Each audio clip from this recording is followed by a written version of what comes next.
Hi, today we will talk about three qualities of great sales managers.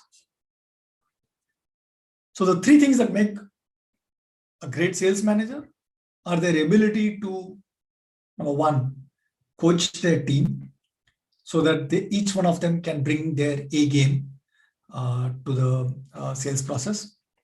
Two is absorb pressure which comes from above them. And three, their ability to build and keep a team together. I got this insight when I ran into an old friend some time back. He currently works for a sales organization and was completely stressed out.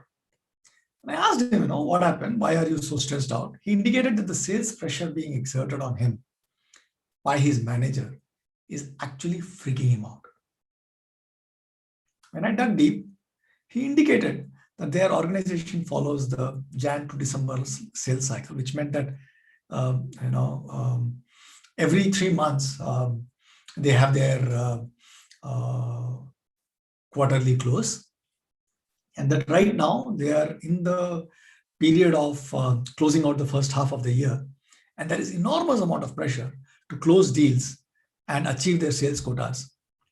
And he's not been able to achieve his quota, not because he has not done the work, but because he felt that none of the deals that he was working on that were currently in his pipeline could be closed in the next fortnight. He said that he's already indicated this to his manager.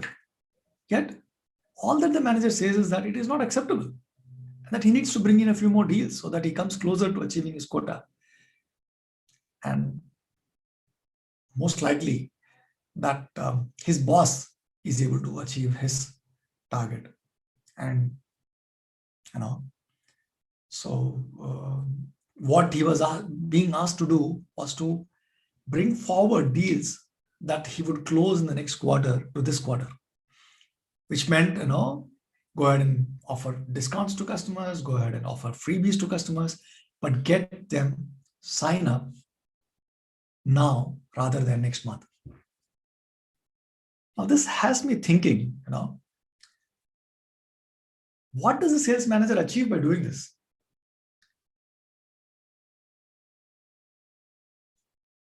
That can only be the following results.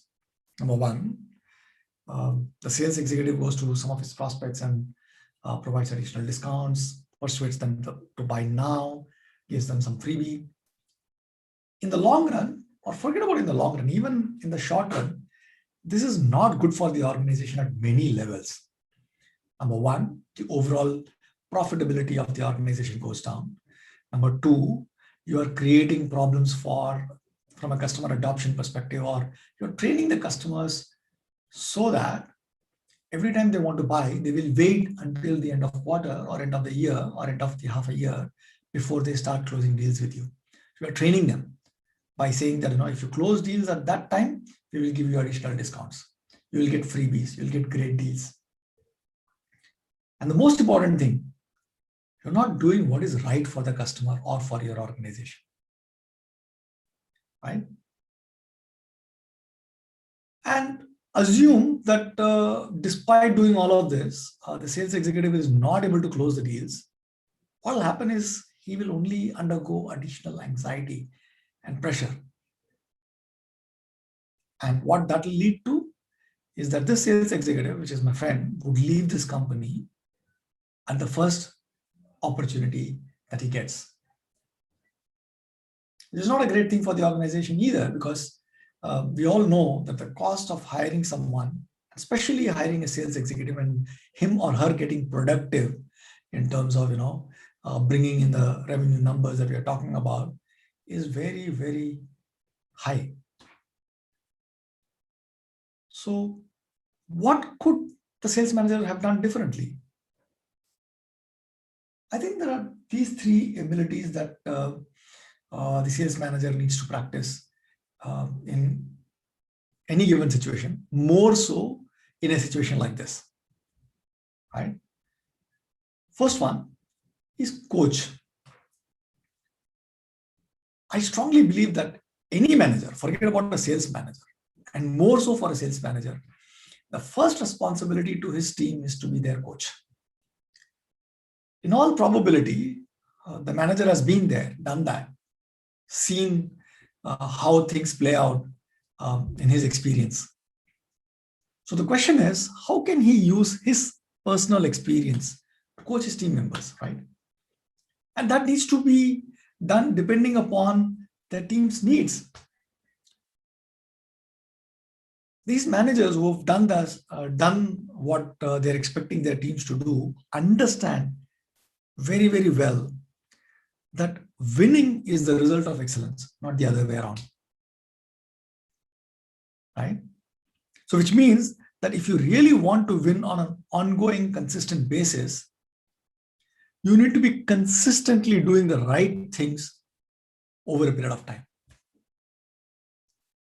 It is quite possible that you close a deal or you find some early success or some success without doing the right things as well. That's luck. And there are a lot of organizations which promote people for luck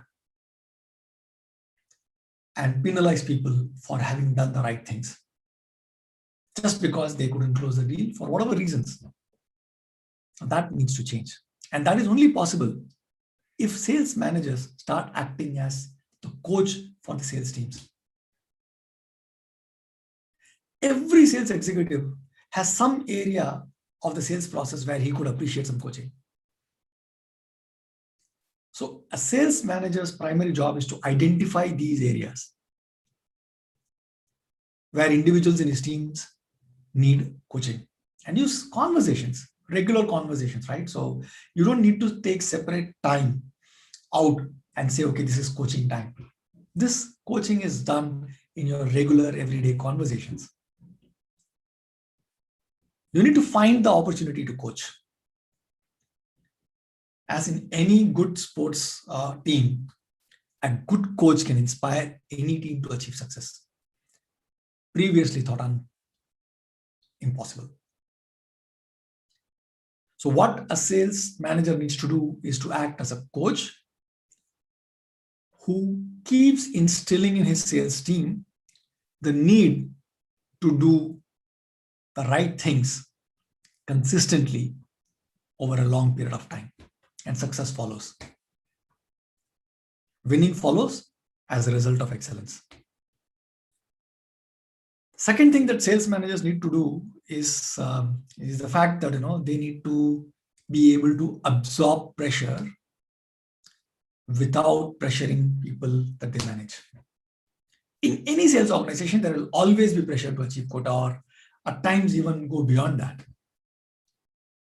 Now the question is, can a sales manager absorb some of the pressure when he knows that his team is giving their 100% and that there are genuine reasons for not meeting quota or closing deals? Common practice is managers act like a pipe, right? So the amount of pressure on them as it increases, the amount of pressure that they put on their people also increases proportionally. But great sales managers, what they do is, instead of putting additional pressure on the team to achieve their quota, they provide a cushion. They understand, they are able to gauge the situation and only exert pressure when they really think it is productive use of applying pressure. In any case, if the team knows that their manager can and is willing to absorb pressure, I have seen that they will go all out to avoid such a situation to arise at all. The third thing that great sales managers do is build a team. Sales is a team sport. Just like in any given team, everyone has a role that they need to play. In every sales team, everyone has a role that they need to play. I've seen many sales teams where the manager pits one sales guy against the other. There is always a competition as to know who can bring in the most numbers, and the promotions and all the goodies goes to people who bring in the numbers by hook or crook. exactly the kind of wrong culture that a sales team, a high-performing sales team should have. It has been very rare that sales manager gives more emphasis to the team doing well together rather than pitting each member of the team against each other. With selling becoming more and more complex, especially in B2B sales, it is critical that you are able to work as a team to succeed in this complex selling world. It is critical that you learn from each other. It is critical that you support one another. It is critical that you learn on a day-to-day basis. You find ways and means to support each other. And that is only possible if you play together as a team. As they say, the team that wins together stays together. You take any sales team or a sales organization which has got low attrition in your organization, and you will find that the manager there does not pit them against each other, coaches them regularly, and in all probability also is able to absorb their pressure and not just exert pressure on them to close deals when he knows that that's not the right thing for the organization. So to sum it up, if you are a sales manager, find ways and means to be a better coach. Find out what your team members need and get them close those gaps. Number two, learn to absorb pressure without exerting pressure on your team. Number three, build team, not individual sales executives. Thank you for your time. And until next week, this is Mukesh Gupta signing off. Have fun. Take care.